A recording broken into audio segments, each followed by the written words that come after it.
사람들은 종종 인생이 순풍에 돛단 듯이 흘러가기를 바란다. 노력한 만큼의 보상, 땀 흘린 만큼의 성취. 하지만 현실은 그렇지 않다. 내가 가진 모든 것을 쏟아붓고도 아무 일도 일어나지 않을 때가 있다. 어쩌면 그 순간이 가장 절망적인지도 모른다. 왜 나만 이렇게 힘든 걸까? 라는 생각은 고립된 마음의 날카로운 파편처럼 밝힌다. 그러나 그런 순간이야말로 삶이 우리에게 던지는 질문이다. 너는 진짜 이걸 원하니? 내 안의 의지는 지금도 살아있니? 삶은 때때로 잔인한 방식으로 물어온다. 바로 역경이라는 방식으로. 마치 철을 불에 달구듯 고난은 우리를 단련시키는 도구다. 누군가는 그 열기를 견디지 못하고 무너지고 누군가는 그 안에서 단단해진다. 차이는 재능이 아니라 마음가짐이다. 어릴 적 나 역시 그랬다. 몸이 약해 친구들과도 마음껏 뛰놀 수 없었고 학교에서도 존재감 없는 아이로 지냈다. 어떤 날은 실패와 좌절의 쓴맛을 한 모금씩 마시는 것 같았다. 하지만 이상하게도 나는 그 모든 순간이 그냥 괴롭기만 한 일은 아니라는 느낌이 들었다. 나를 시험하는 무언가, 내 안에 진짜 힘을 끌어내기 위한 질문 같았다. 내가 만약 그 시절에 주저앉았다면 오늘 이 자리까지 올 수 없었을 것이다. 하지만 나는 선택했다. 그 모든 역경을 내가 얼마나 간절한지를 보여줄 기회로 받아들이기로. 그리고 깨달았다. 역경은 나를 무너뜨리기 위한 것이 아니라 진짜 나를 만날 수 있는 통로라는 것을 우리는 종종 준비하고 기다리는 것이 나약함이라고 생각한다. 하지만 그렇지 않다. 준비는 책임감의 표현이고 기다림은 진심의 증거다. 누군가의 눈에는 보이지 않아도 그 준비의 시간은 우리를 더 깊고 단단한 존재로 만든다.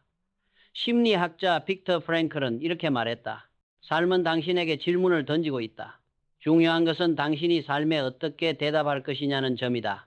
그 대답이 바로 당신이 오늘 어떤 태도로 하루를 살아가는가다. 포기할 것인가? 아니면 한 발짝이라도 나아갈 것인가? 혹시 지금 모든 것이 무너져 내리는 기분이라면 지금이야말로 인생이 당신에게 묻고 있는 때다. 당신은 진심인가? 라는 질문을 지금 이 글을 읽고 있는 당신도 언젠가 누군가에게 이렇게 말할 수 있을 것이다. 나는 최악의 날에도 무너지지 않았고 그 시간 속에서 나를 키웠다. 그렇게 역경은 상처가 아닌 증거가 된다. 당신이 진짜로 살아있었다는 증거로. 사람들은 흔히 말한다. 노력은 배신하지 않는다고. 하지만 그것이 거짓처럼 느껴지는 날이 있다. 열심히 했지만 아무런 결과도 보이지 않는 날, 피곤하고 지쳐있지만 아무도 알아주지 않는 것 같은 그런 날 말이다. 어쩌면 당신도 지금 그런 시간을 지나고 있을지도 모른다. 하지만 기억하자. 씨앗이 땅 속에서 자라는 시간은 보이지 않는다. 그리고 바로 그 시간이야말로 가장 중요한 순간이다. 나는 언젠가 작고 허름한 공장에서 수제 액세서리를 제작하던 시절을 떠올린다. 하루 14시간씩 기계 앞에 서서 손에 상처가 나도록 일했지만 제품은 팔리지 않았고 매출은 바닥을 기었다. 몇 달 동안 한 건의 주문도 들어오지 않았을 때 동료는 한숨을 쉬며 물었다. 이렇게까지 하는 게 과연 의미가 있을까?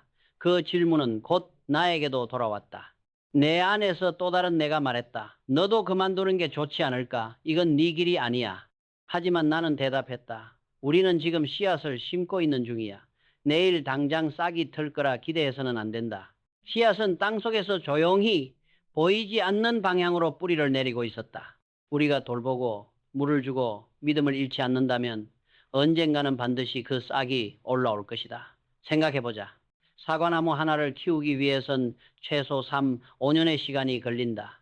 그동안 우리는 아무런 열매도 맛볼 수 없지만 그 시간은 헛된 것이 아니다. 눈에 보이지 않는 뿌리는 그 나무가 폭풍에도 쓰러지지 않도록 단단하게 지탱하는 기반이 된다. 당신의 지금도 그렇다. 결과가 보이지 않는다고 해서 그 노력이 헛된 것이 아니다. 당신은 단단한 뿌리를 내리고 있는 중이다. 나는 한번 이런 경험도 있었다. 기술적으로 뛰어난 팀과 함께 프로젝트를 진행했지만 끝내 아무런 수익도 창출하지 못했다. 실패였다. 그렇지만 그 경험 속에서 팀워크, 커뮤니케이션, 기술의 균형 등을 배우게 되었고 다음 프로젝트에서는 놀라운 결과를 이끌어냈다. 첫 번째 프로젝트가 없었다면 두 번째의 성공도 없었을 것이다. 마치 김연아 선수가 어릴 적 매일 새벽 4시에 눈을 뜨고 빙상장으로 향했던 것처럼 성공의 무대는 무명의 시간 위에 세워진다. 사람들은 그녀의 금메달을 기억하지만 그녀의 진짜 힘은 수천 번 넘어진 그 시간에 있다. 바로 그것이 뿌리를 내리던 시간이다. 지금 당신이 하루하루 성과 없는 일상을 반복하고 있다면 이렇게 말해주고 싶다. 당신은 지금도 잘하고 있다. 보이지 않는 속도지만 그 시간은 결코 헛되지 않다. 미래는 준비된 사람에게만 온다. 당신이 지금 쏟는 모든 정성과 시간은 미래의 나무를 위한 양분이 되고 있다. 때로는 왜 이렇게 열심히 일해도 아무것도 달라지지 않을까라는 생각에 좌절할 수 있다. 그러나 씨앗을 심고 다음날 열매를 바라는 사람은 없다. 우리는 알고 있다. 열매는 시간이 필요하다는 것을, 그 시간을 견디고 있는 당신은 이미 대단하다. 그러니 포기하지 말자. 당신의 오늘이 언젠가 누군가에게는 그 사람이 있었기에 나도 할 수 있었다는 희망이 될지도 모른다. 그 하루하루가 쌓여 결국 당신만의 나무가 자라날 것이다. 보이지 않는 곳에서 당신은 성장하고 있다. 씨앗은 조용히 그러나 분명히 자라고 있다. 우리는 종종 자신이 하는 일에 대해 이렇게 말하곤 한다. 그냥 생계를 위해 남들도 다 하니까 먹고 살려면 어쩔 수 없지. 하지만 이런 말들 속에는 희미해진 사명의 그림자가 숨어 있다. 당신이 처음 그 일을 시작할 때 가졌던 이유, 목적, 열정은 어디로 갔는가? 목적 없이 사는 사람은 어디로 향하는지도 모른 채 떠도는 배와 같다. 바람이 불면 그저 휩쓸릴 뿐이다. 나는 나의 첫 창업을 떠올린다. 수익도 명성도 아니었다. 단지 사람들에게 도움이 되는 제품을 만들고 싶다는 간절함이 있었다. 그러나 시간이 흐르며 현실은 녹록지 않았다. 제품은 팔리지 않았고 거래처는 떠났으며 매일이 위기의 연속이었다. 그때 한 직원이 조용히 물었다. 대표님, 이제 어떻게 해야 하나요? 나는 그에게 되물었다. 이 제품이 누구에게 도움이 되고 있는지 떠올려봐. 네가 그 사람의 삶을 편하게 해주고 있다고 믿는다면 그 믿음을 팔아. 사명은 가장 어두운 순간, 우리를 붙들어주는 마지막 끈이다. 수많은 유혹과 포기하고 싶은 순간이 밀려와도 왜 시작했는가를 기억하는 사람은 쉽게 흔들리지 않는다. 그리고 그런 사람만이 끝까지 간다. 일본의 사업가이자 철학자인 마스시타 고노스케도 젊은 시절부터 가전제품으로 가정의 삶을 풍요롭게 하겠다는 명확한 사명을 가슴에 품고 있었다. 그는 극심한 가난과 질병 속에서도 그 사명을 놓지 않았고 결국 파나소닉이라는 세계적인 브랜드를 만들어냈다. 그의 성공은 아이디어나 기술 때문이 아니라 흔들리지 않는 사명감에서 나왔다. 반대로 사명을 잃은 사람의 길은 멀어질 수밖에 없다. 예전에 나 역시 그랬다. 어느 순간부터 이 제품이 사회에 어떤 가치를 줄까라는 질문보다 얼마를 벌 수 있을까라는 질문에 더 집중하게 되었다. 그러자 일은 더 이상 즐겁지 않았고 팀워크도 흐트러지기 시작했다. 매출은 오를 수도 있었지만 내 마음은 점점 공허해졌다. 그때 다시 초심으로 돌아갔다. 내가 이 일을 왜 시작했는지를 적은 작은 메모장을 꺼내 읽었다. 작은 불편을 없애주는 발명으로 사람들의 삶을 조금 더 따뜻하게 만들자. 그리고 그날부터 회사의 방향을 바꾸었다. 광고보다 고객의 목소리에 귀 기울였고 숫자보다 만족도를 중요시했다. 그러자 다시 길이 보이기 시작했다. 당신에게도 묻고 싶다. 지금 당신은 어떤 사명으로 살아가고 있는가? 그것은 돈보다 명예보다 더 오래 지속될 수 있는가? 사명은 성공의 기준을 바꾸고 실패의 해석을 달리 만든다. 단지 무너진 것이 아니라 더 나은 방향으로 가기 위한 전환일 뿐이라고 한 기업인이 이런 말을 했다. 목표는 숫자가 끝이지만 사명은 사람을 움직인다. 그렇다. 사명이 있는 사람은 단기적인 성과에 휘둘리지 않는다. 그들은 더 멀리 본다. 사명이 흔들릴 때 방향도 흐려진다. 길을 잃었다고 느껴질 때 다시 자신에게 물어보자. 내가 처음 시작한 이유는 무엇이었지? 그 답이 당신을 다시 길 위에 세울 것이다. 그리고 그 길은 분명 당신만의 의미 있는 목적지로 이어질 것이다. 사람들은 실패를 끝이라고 생각한다. 한 번의 실수가 인생 전체를 좌우할 것처럼 두려워하고 남의 시선을 의식하며 다시 도전하지 못한다. 그러나 나는 단언할 수 있다. 실패는 운명의 종착점이 아니라 방향을 바꾸는 전환점이다. 그리고 그 전환점을 어떻게 받아들이느냐에 따라 삶의 결이 달라진다. 내가 처음 전자제품 생산을 시작했을 때였다. 야심차게 준비한 첫 번째 공기청정기 시리즈가 시장에 출시되었고 큰 기대를 안고 출발했다. 하지만 결과는 참혹했다. 제품에는 구조적 결함이 있었고 고객 불만이 쏟아졌다. 반품 요청이 쌓였고 공장 직원들의 사기가 바닥을 쳤다. 어떤 직원은 말없이 유니폼을 내려놓고 떠났다. 나 역시 수많은 밤을 새우며 이게 나의 한계인가라는 질문에 시달렸다. 그러나 멈추지 않았다. 나는 직접 불만 고객들을 찾아가 사과하고 설계도를 하나하나 다시 들여다봤다. 결함의 원인을 찾기 위해 밤낮 없이 기술팀과 회의했고 결국 개선 모델을 완성했다. 그리고 그 제품이 훗날 우리 브랜드의 신뢰를 쌓아주는 대표 제품이 되었다. 생각해보면 실패는 내게 진짜 이 일을 할 준비가 되어 있느냐라고 묻는 질문이었다. 그리고 나는 그 질문에 포기하지 않음으로 답했다. 우리는 종종 실패를 결과로 받아들이지만은 실상은 피드백이다. 어디에서 잘못되었는지, 무엇을 간과했는지, 다음에 어떻게 달라져야 하는지를 알려주는 지도다. 실제로 많은 기업가들이 말하길 그들의 성공은 1번의 완벽한 기획에서 나온 것이 아니라 99번의 실패 위에 쌓인 1번의 결정 때문이라고. 도요타 자동차의 창립자 도요타 기이치로는 수많은 실험 실패를 거듭하며 말했다. 실패는 나를 기계보다 더 정확하게 만든다.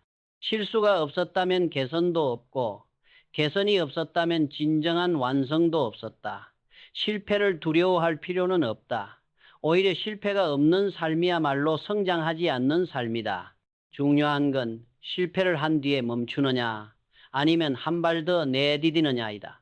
한 번 실패했다고 끝난다면 세상의 모든 위인은 처음 시도해서 성공했어야만 했다. 하지만 실상은 반대다. 그들은 누구보다 많이 실패했고 그만큼 깊게 배웠다. 나는 때때로 실패 앞에서 이것이 끝일까라고 묻곤 한다. 그리고 스스로에게 이렇게 답한다. 아니, 아직 끝이 아니다.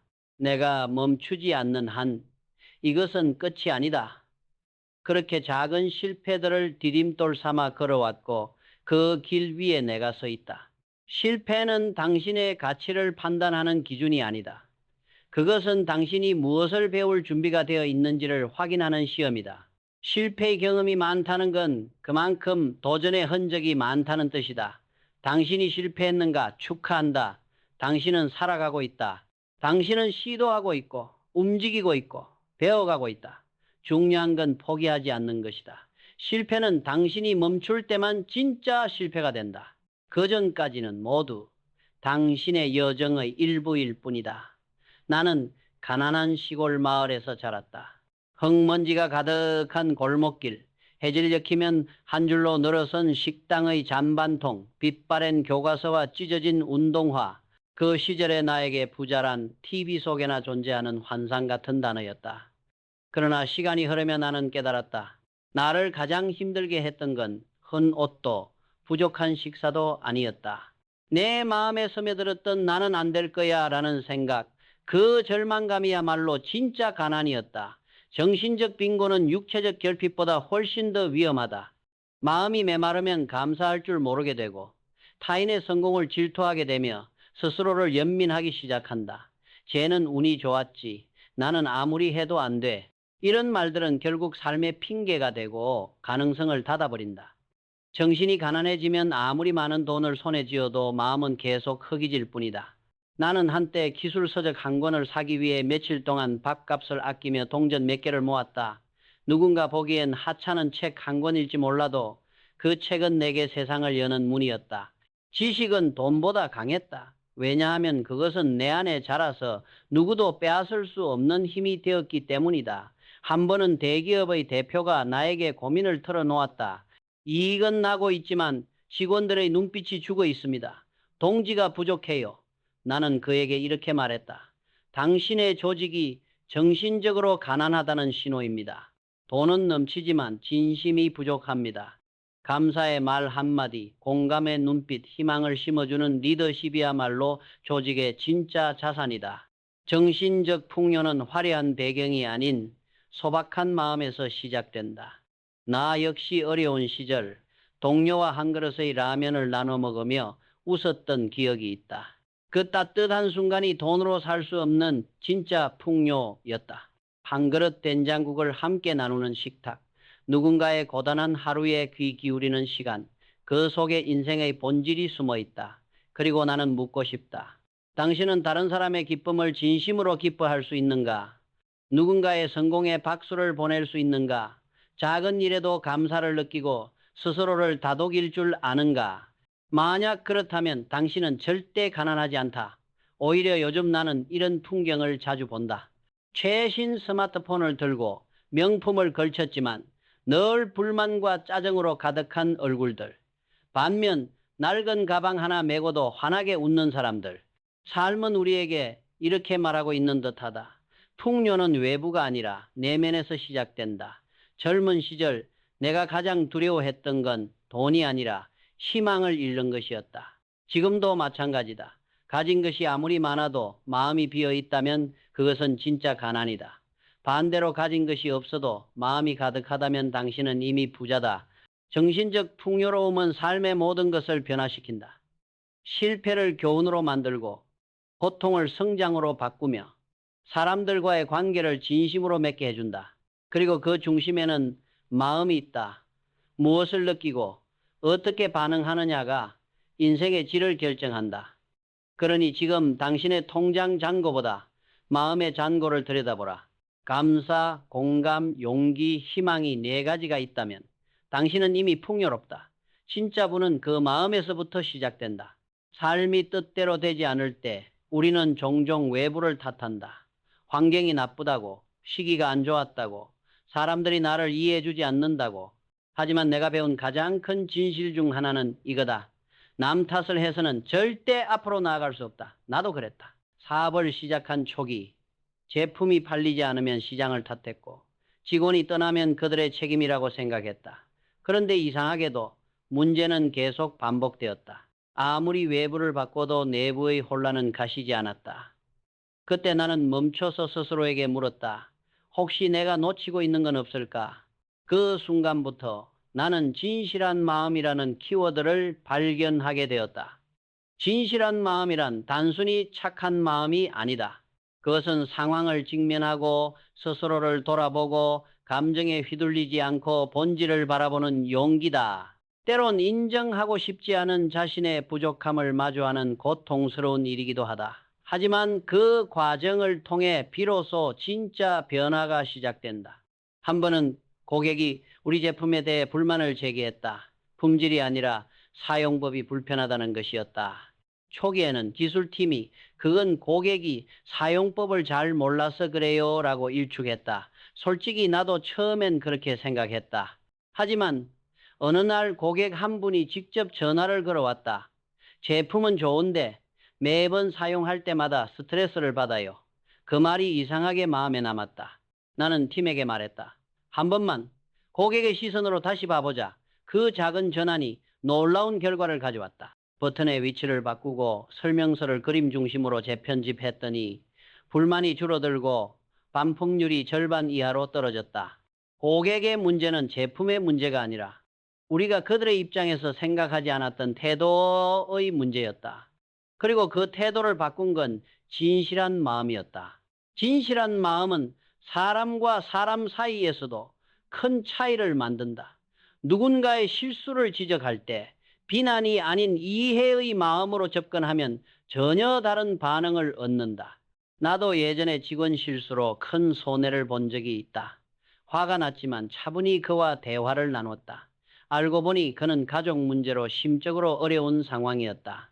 나는 그에게 일주일의 휴가를 줬고 그 직원은 돌아온 후 누구보다 헌신적으로 일했다. 그날 이후 회사 분위기 자체가 달라졌다. 모두가 진심을 믿기 시작했기 때문이다. 진실한 마음은 마법이 아니다. 하지만 그것은 눈에 보이지 않는 신뢰를 쌓고 보이지 않는 길을 열어주는 열쇠다. 문제를 회피하거나 핑계를 찾는 대신 스스로를 마주보는 태도, 그것이 당신의 삶을 완전히 바꿀 수 있다. 한 CEO가 이런 말을 한 적이 있다. 나는 똑똑한 사람보다 진심 있는 사람과 일하고 싶다. 왜냐하면 진심은 배울 수 없지만 기술은 가르칠 수 있기 때문이다. 이 말은 내 마음에 깊이 새겨졌다. 지금 당신이 어떤 어려움에 처해 있다면 환경을 바꾸기 전에 먼저 마음을 들여다보라. 내가 어떤 태도로 이 문제를 보고 있는가? 내 안에 고집이나 두려움이 앞서 있지는 않은가? 솔직하게 인정하고 받아들이는 순간 당신은 더 이상 과거의 당신이 아니다. 변화는 거창한 전략에서 시작되지 않는다. 진실한 마음이라는 가장 조용한 선택에서 시작된다. 그것이 삶의 방향을 바꾸는 최초의 핸들이 된다. 그리고 언젠가 당신의 그런 마음이 누군가에게는 큰 울림이 될 것이다. 삶은 예측할 수 없는 날씨와 같다. 어떤 날은 맑고 따사롭다가도 갑자기 폭풍이 몰아친다. 하지만 그 속에서도 우리는 나아가야 한다. 무엇이 그 발걸음을 가능하게 만들까? 그것은 바로 믿음이다. 바람이 불고 눈보라가 치는 날에도 우리가 길을 잃지 않도록 잡아주는 단 하나의 나침반. 나는 여러 번 좌절했다. 창업 초기에 자금줄이 끊기고 원자재 공급이 중단되고 규제의 벽에 막혀 버텨야 할 이유조차 희미해졌던 적이 있다. 직원들의 얼굴에는 불안이 가득했고 누군가는 말없이 사직서를 냈다. 그때 내 마음에도 균열이 갔다. 이걸 계속해야 하나?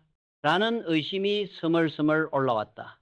하지만 그 모든 소용돌이 속에서도 내 마음 깊은 곳에 있었던 한 줄기 믿음이 나를 붙들었다. 우리는 단순히 제품을 파는 회사가 아니라 사람들의 삶을 더 낫게 만드는 존재다.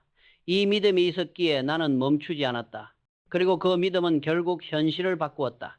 믿음은 아무것도 보이지 않을 때 마지막까지 남는 빛이다. 그것은 단지 긍정적인 마음가짐이나 낙관주의가 아니다.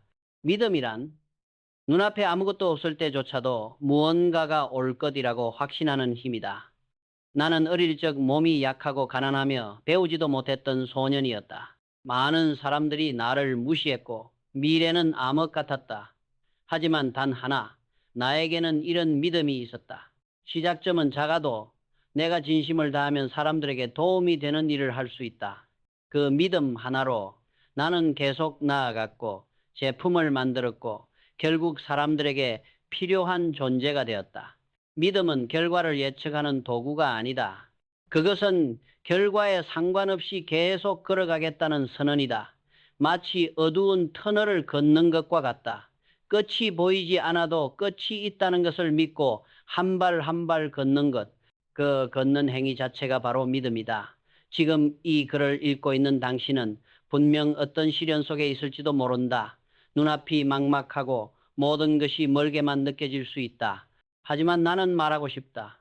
믿음이 있다면 당신은 절대 무너지지 않는다. 당신의 믿음이 작더라도 괜찮다. 그것은 씨앗과 같다.